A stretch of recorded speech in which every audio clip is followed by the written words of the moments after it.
cela n'en demeure pas moins, pas plus que ay dëmm ngeen.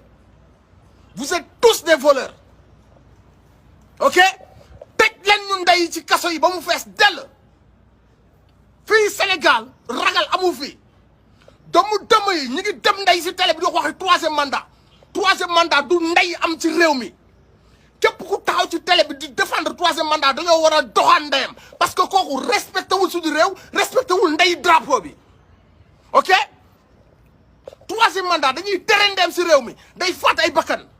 bépp fils de pute bu dem ci télé di ko wax dañoo war a dëgg ndeyam luy troisième mandat si àdduna barki dëmb bu ñuy xeex ndey fii 2011 ay Mamadou Diop ñu leen di rey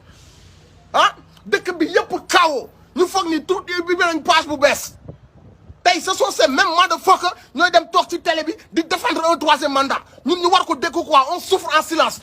bi boo war a ndey jeex ñu xam ni réew mi ñun ci lañ bokk ok